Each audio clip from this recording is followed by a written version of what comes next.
여러분 안녕하십니까. CJB 8시 뉴스입니다. 오늘 충북에서는 지금까지 1명의 코로나19 확진자가 추가 발생했습니다. 추가 확진자는 청주 60대로 이틀 전 확진 판정을 받은 60대와 접촉한 것으로 확인됐습니다. 한편 지난 28일 충주에서 확진 판정을 받고 잠적했던 40대 여성은 잠적 10시간 만에 경찰에 붙잡힌 것으로 확인됐습니다. 충주시는 도주 고의성 등을 따진 뒤 고발 여부를 결정할 방침입니다. 코로나19 사태 장기화로 앞다퉈 재난지원금을 지급하는 자치단체가 늘고 있지만 도내 대부분의 지자체들은 여전히 뒷짐만 지고 있습니다. 열악한 재정만 탓하며 재난지원금 지급에 난색을 보이고 있어 형평성 논란과 함께 시민들의 불만이 높아지고 있습니다. 이윤영 기자입니다. 지난해 8월 모든 제천 시민에게 1인당 10만 원의 재난지원금을 지원했던 제천시. 이어 영업 손실을 보상하기 위한 2차 재난지원금 23억 8천여만 원이 지급됐고 올해 들어서는 3차로 임차 소상공인 지원 재난지원금 12억 6천여만 원, 고통분담 성금으로 조성한 재난지원금 13억 8천여만 원 등 모두 285억 원에 이릅니다. 이어 제천시는 5차 자체 재난지원금 지급을 검토하고 있습니다. 제천시 의회와의 협의를 거쳐 5차 재난지원금 지급도 검토할 계획임을 알려드립니다. 하지만 바로 옆 충주시의 경우는 사정이 전혀 다릅니다. 최근에야 지역 문화예술인에게 재난지원금 100만 원씩을 지급할 계획이라고만 밝혔을 뿐 단 한 차례의 자체 재난지원금도 지급하지 않았습니다. 수차례 재난지원금 지원에서 소외되었던 충주 시민과 자영업자들의 박탈감은 더욱 커질 수밖에 없습니다. 업소당 손소독제 2개, 마스크 일회용 마스크 20장, 그거 지원받았습니다.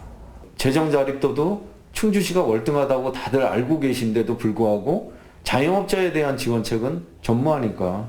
도내에서 가장 형편이 나은 청주시를 비롯해 도내 대부분의 지자체에서 재난지원금 지급을 외면하고 있습니다. 별도의 재난지원금 지급에 부정적인 입장을 고수해온 이시종 지사에게도 민생을 외면하고 있다는 비난이 쏟아지고 있습니다. 의 자치단체들이 결국은 민생을 외면하고 상대적 박탈감을 부추긴다고 생각이 들고요. 도민에게 그 재난지원금을 적극적으로 설 전에 지급해야 한다고 생각합니다.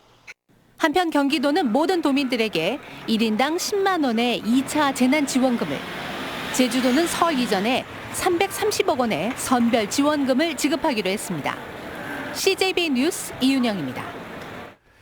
산업단지 브로커로부터 뇌물을 받아온 전 진천군청 간부급 공무원이 징역형을 선고받았습니다. 지인이 운영하는 사업에 물품 구매를 강요하거나 아들의 학원비 등의 뇌물을 수수했던 것으로 드러났는데 당시 사건에는 공무원이 4명이나 연루돼 있었습니다. 이태현 기자입니다. 지난 2015년 12월 진천군 투자담당부서의 팀장과 실무자들은 산업단지 투자업체와 군유지 매각 관련 매매예약 증서를 작성했습니다. 하지만 서류상에는 실제 집행되지 않은 금액까지 투자가 이뤄진 것으로 쓰여졌고 그 금액도 부풀려 작성됐습니다. 이렇게 허위로 작성된 서류는 당시 군수 권한대행의 결재까지 맡았습니다. 이 같은 행정 편의를 봐주는 대가는 뇌물이었습니다. 당시 6급 팀장이었던 A씨는 산단 브로커에게 가족들의 호텔 객실료를 요구하거나 아들의 재수학원 비용 대납을 요청했습니다. 또 자신의 여자친구 사업을 도와달라는 명목으로 수백만 원을 받기도 하는 등 6차례에 걸쳐 1,500여만 원의 뇌물이 오갔습니다.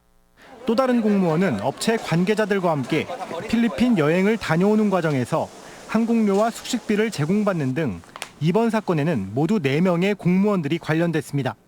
재판부는 공무원의 신뢰를 크게 훼손했다며 A씨에게 징역 2년 6개월을, 나머지 3명의 전 공무원에게는 징역 6개월과 징역 1년의 집행유예형을 선고했습니다. 한편 뇌물을 준 산단 브로커에게는 징역 1년 6개월이 내려졌습니다. CJB 뉴스 이태현입니다. 충북도 내 일반고 2곳과 자유로운 공립고 2곳, 마이스터고 1곳이 고교학점제 연구학교로 지정됩니다. 이는 2025년부터 시행되는 고교학점제에 대비한 것으로 이 밖에 학교와 지역별 특색을 살리기 위한 혁신교육과정 연구학교도 4곳이 추가 지정될 방침입니다. 충청북도 교육청은 다양한 교육정책을 시도하기 위해 이 같은 연구학교를 올해 53곳 운영할 계획이라고 밝혔습니다. 새해 들어 충북에서만 120여 건의 화재가 발생한 것으로 확인됐습니다. 어제까지 국가화재정보센터에 기록된 충북의 화재 발생 건수는 128건으로 3명이 숨지고 11명이 다친 것으로 나타났습니다. 특히 지난 19일 발생한 증평 플라스틱 팔레트 공장 화재와 월요일 발생한 충주 플라스틱 제조업체 화재 등 대형 화재들로 인해 재산 피해 규모는 70억 원을 넘을 것으로 추정되고 있습니다. 사진 촬영 명소로 유명한 월악산 국립공원 악어봉의 정식 탐방로가 조성됩니다. 충주시는 올 연말까지 8억 원을 들여 월악산 악어봉 일대 0.9km 구간의 탐방로를 개설한다고 밝혔습니다. 이 사업은 악어봉 일대가 야생생물 보호구역에서 일부 해제됨에 따라 추진되는 것으로 탐방로에는 보도 육교와 데크, 전망대 등이 설치될 예정입니다.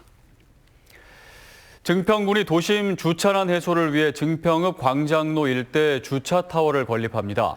주차타워의 규모는 지상 3층 규모로 차량 150대를 수용할 수 있으며 증평군은 올해 설계를 마친 뒤 내년 1월에 착공에 들어갈 계획이라고 밝혔습니다. 끝으로 날씨입니다. 오늘 충북지방은 대체로 맑은 가운데 4도에서 8도 사이의 낮 기온을 보였습니다. 내일은 오늘보다 기온이 조금 오를 것으로 예상되며 오후부터는 차차 흐려지겠습니다. 내일 아침 예상 기온은 영하 9도에서 영하 3도, 낮 최고 기온은 8도에서 11도 사이를 나타내겠습니다. CJB 8시 뉴스를 모두 마칩니다. 고맙습니다.